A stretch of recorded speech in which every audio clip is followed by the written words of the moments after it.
का हम लोग जानेंगे सुनामी। सुनामी क्या होता है, और जैसा कि शब्द है सुनामी,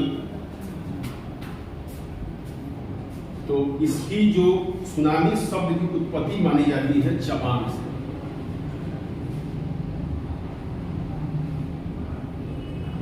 सुनामी सामान्यतः सुनामी शब्द जापान में ऐसे लहरों के लिए की जाती है जो अत्यधिक ऊंची हो, समुद्र के क्षेत्र से आने वाली, बीच समुद्र से आने वाली ऐसी ऊंची लहरें जो जान माल का नुकसान करती हैं, उन्हें सुनामी कहा गया जापान में।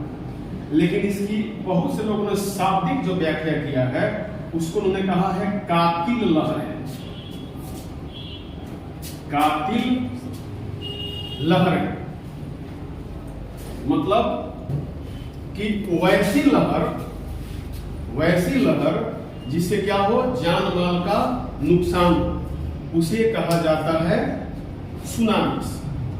अब सुनामी जो शब्द है तो इसका तो तात्पर्य हो गया कातिल लहरें, मतलब लहरों संबंधित है, अर्थात समुद्र में ऊंची उठने वाली वे लहरें, समुद्र में ऊंची उठने वाली वे लहरें जो तट की ओर आगे बढ़ करके अधिक से अधिक जान माल का नुकसान पहुंचाए, उसे ही सुनामी कहा जाता है।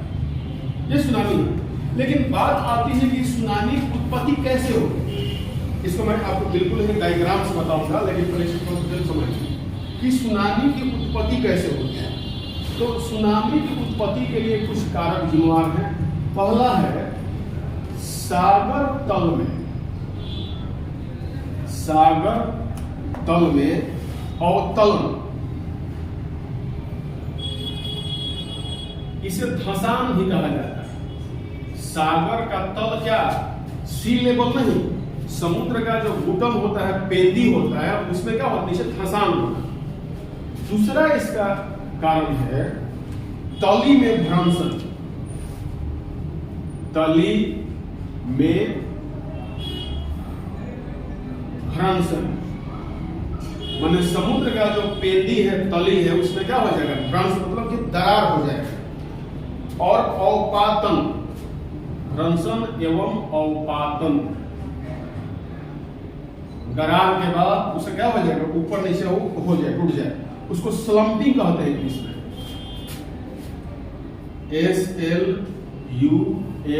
SLUMPING, स्लम्पिंग माने स्लम कर जाता है। और इसके बाद होता है भूस्खलन। समुद्र के अंदर कई ऐसे पहाड़ी श्रृंखलाएं हैं, समुद्री पहाड़ी से बोलते हैं, समुद्री पर्वत बोलते हैं, तो उसमें अगर समुद्र के पहाड़ी का कोई ऊपर का छोटी वाला भाग टूट के नीचे धंस जाए तो उससे क्या होगा, भूस्खलन होगा। तो मान लीजिए जब समुद्र में कोई पर्वत चोटी है, उसका कोई भाग टूट के समुद्र में गिरेगा तो लहर तो उठेगी, स्वाभाविक है, तो उसकी लहर उसमें क्या आ जाएगा, सुनामी आ जाएगा। इससे नहीं होता है। चौथा है फियोर्ड। फियोर्ड तो आपको पता ही होगा, फियोर्ड होता है लगभग 66 डिग्री अक्षांशों के आसपास समुद्र के किनारे होता है। तो फियोर्ड तटों पर हिमस्खलन एवं एवलांस या कहीं कहीं एवलांच लिखा होता है। फियोर्ड तटों पर हिमस्खलन एवं एवलांस की क्रिया जब होती है तो सुनामी आते हैं। मुझे याद नहीं आ रहा है, किसी पिक्चर में देखा था एक सुनामी सीन है, तो सुनामी सीन जैसे ही पूरा हेल्दी हो रहा है, शायद बॉडीगार्ड सिनेमा। तो सुनामी का मतलब होता है डेंजरस और खतरनाक। अब जितने भी ये आपने फैक्टर्स देखे कि सागर तली में अवतलन, धंसान, तली में भ्रंशन एवं अवपातन की घटनाएं, भूस्खलन, फियोर्ड तटों पर हिमस्खलन या एवलांच की क्रिया होती है तो सुनामी आता है। और मानवीय क्रिया भी अगर पांचवा और खतरनाक देखा जाए तो मानवीय क्रिया अर्थात समुद्र में परमाणु या हाइड्रोजन बम जब गिरा दिया जाएगा, हाइड्रोजन बम गिरा देने से सुनामी उत्पन्न हो जाती है, उत्पन्न हो सकती है। और ऐसा ही एक हो सकने वाला कारण है कि समुद्र में अगर किसी बड़े उल्कापात की घटना हो जाए, बड़े उल्कापात की घटना हो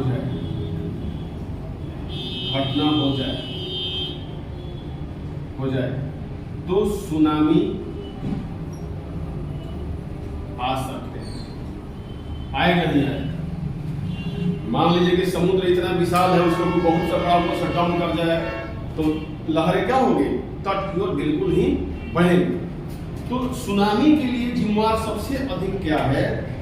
समुद्री भूकंप। एक लाइन में अगर हम लोग इसको रेड पेन से कहें तो सुनामी के लिए सबसे ज्यादा खतरनाक होता है समुद्री भूकंप। जितने भी बड़े सुनामी देखे गए हैं उसके पीछे रीजन क्या है?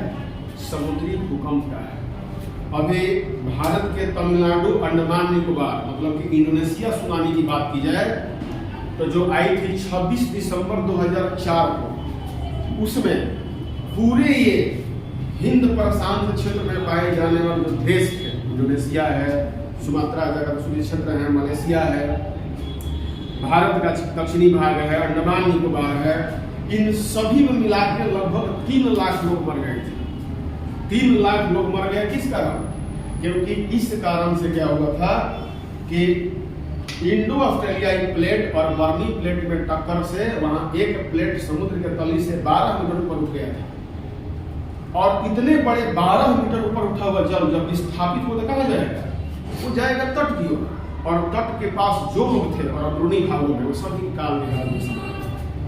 एक सुनामी को समझने के लिए मैं आपको एक फिगर दिखाता हूं, सुनामी कैसे होता है। इन घटनाओं को आपको जानना होगा। एक मॉडल समझिए, ये सुनामी अधिक खतरनाक क्यों होते हैं?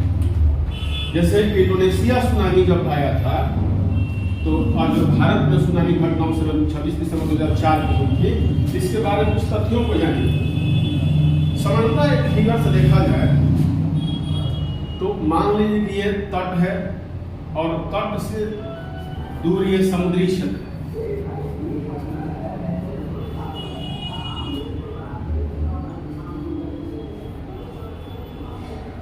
समुद्री क्षेत्र, इसमें जल भरा है,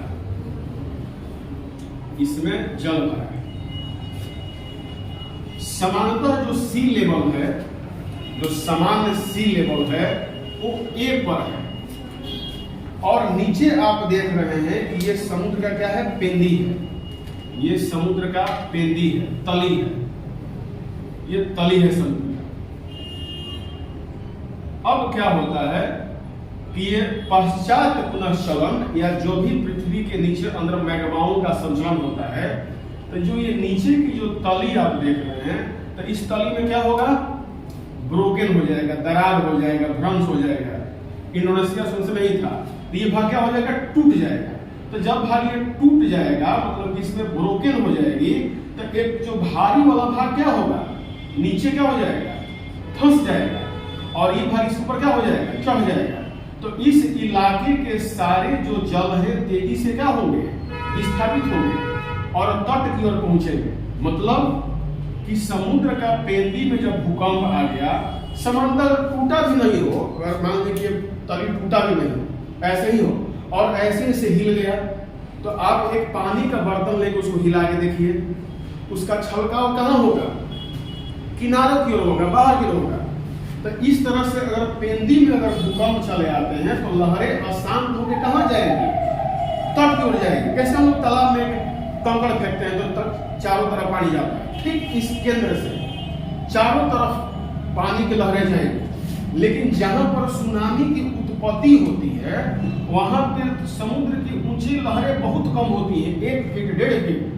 लेकिन ज्यों ज्यों ये तट के पास जाएंगी तो क्या होगा, तट का बनावट कैसे होता है, ऐसे थोड़ा सा स्लोप लिए होता है। तो जब तट का बनावट स्लोप लिए होगा तो तट के पास ज्यों ज्यों ये आगे बढ़ेगा तो इस लहर की ऊंचाई क्या होती जाएगी, बढ़ती जाएगी। इस लहर की ऊंचाई बढ़ती जाएगी और जो सी लेवल यहाँ तक था तो वो बहुत अंदर तक ये लहरें क्या करेंगी, पहुंच जाएंगी। और समुद्र का जो समान लेवल ए पर था वो कहाँ पहुंच जाएगा, A1 का। मतलब कि ये सारा इलाका आप देख रहे हैं क्या हो जाएगा, गाल के गाल में समा जाएगा। इन सारे क्षेत्र में कोई शहर बसा हो, कोई कस्बा बसा हो, कोई कृषि क्षेत्र हो, वो सब क्या हो जाएगा, ये इधर भी जाएगा, ये विपरीत किस्म जाएगा। लेकिन अगर विपरीत में देखा जाए तो हिंद महासागर में जब सुमात्रा सुनामी हुई थी तो उससे बहुत दूर दूसरे तट तो वहां पर हानि कम पहुंची, लेकिन जो तट नजदीक था वहां पर हानि क्या होगी, सबसे ज्यादा होगी। तो समुद्र लेवल यहाँ पर था, सामान्य सी लेवल ये था, लेकिन जब सुनामी तो क्या होगा, अब सोचिए कि यहाँ पर होटल बसे हो, शहर बसे हो, वो क्या होगा, वो सबको सब निचोड़ करके अपने अंदर ले चला जाएगा। तो सुनामी इतनी खतरनाक। अब इसका एक कंडीशन और देखिए, ये तो आपने बिल्कुल एक सिंपल है कि सुनामी के डायरेक्ट इम्पैक्ट देखा है। कभी कभी क्या होता है कि जब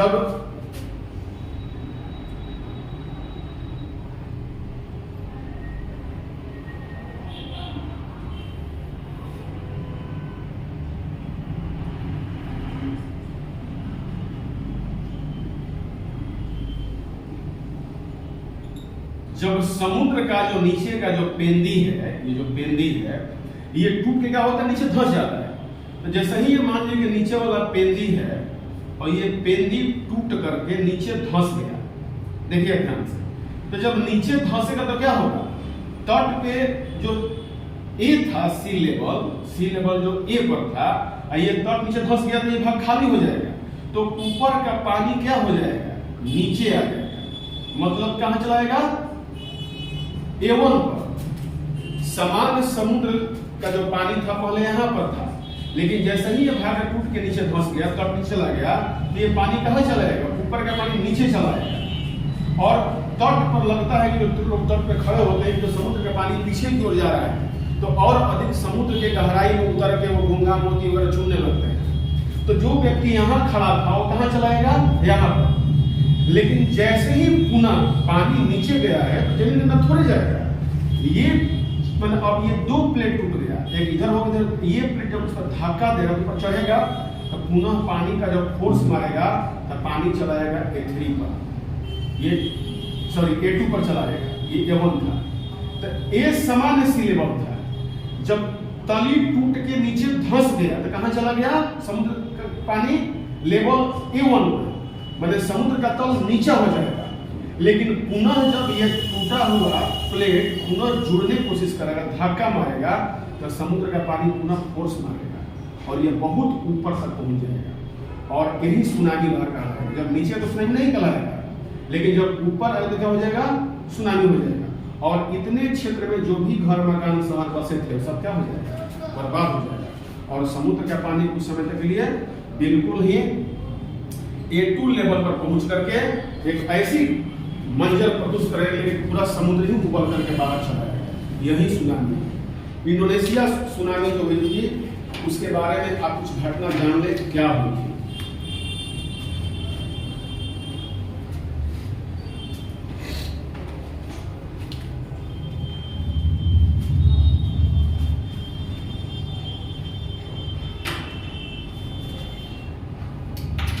हिंद महासागर में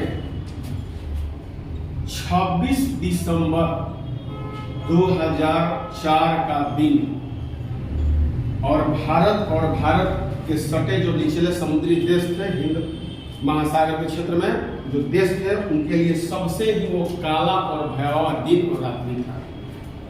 भारत में जो सुनामी की इस घटना हुई थी इसे मुख्यतः सुमात्रा सुनामी कहते हैं, सुमात्रा सुनामी, क्योंकि इंडोनेशिया क्या है, द्वीप है सुमात्रा। और यहाँ पर जो भूकंप की तीव्रता थी 9.3 तीव्रता का भूकंप था। मतलब कि रिक्टर स्केल पर कितना था वो, 9.3 था और इसमें 3 लाख लोग मारे गए। 3 लाख लोग मारे गए। इसमें हुआ क्या था कि जब डिस्कवरी चैनल, कौन चैनल? डिस्कवरी चैनल ने इस सुनामी की सही तहकीकात के लिए उसने हिंद महासागर में अपनी खोज की और उसने बताया कि 2400 किलोमीटर लंबी अंतःसागरीय दरार का निर्माण हुआ था।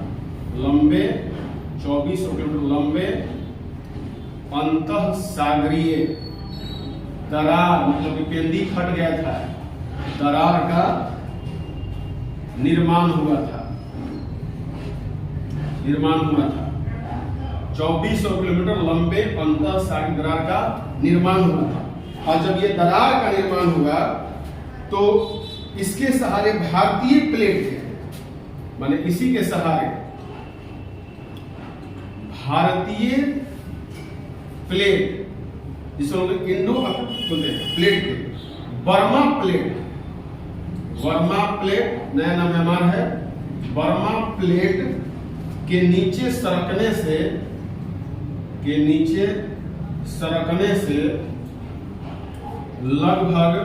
लगभग सभी नाप लिया, लगभग 1200 किलोमीटर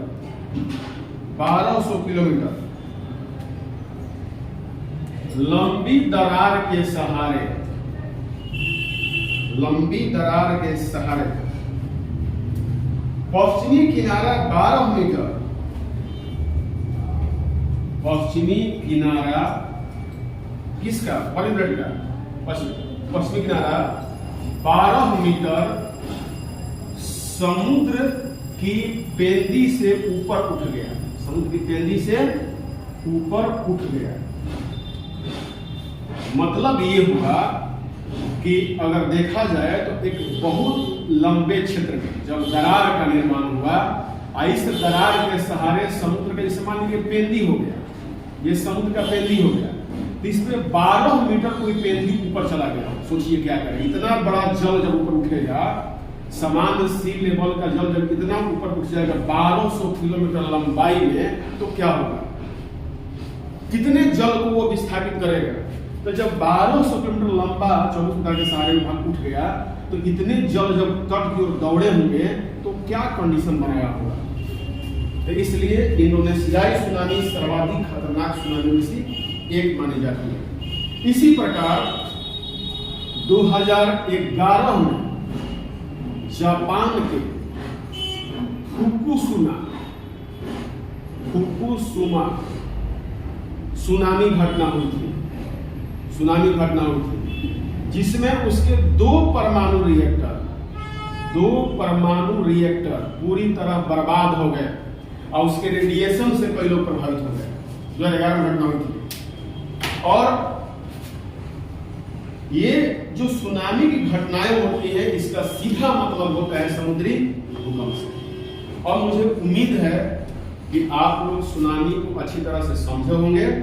एक बार पुनः दोहरा देता हूं कि सुनामी की उत्पत्ति जो होती है समुद्री भूकंपों से मुख्य रूप से होती है। उसे कई कारण बताया था। और समुद्र के पेंदी में जब दरार हो जाते हैं और उनके पेंदी के टूटे हुए भाग एक दूसरे पर चढ़ जाते हैं, तो उसे और अधिक खतरनाक सुनामी उत्पन्न होते हैं। ठीक है, नेक्स्ट क्लास में हम लोग ज्वालामुखी के बारे में चर्चा करेंगे। अभी के लिए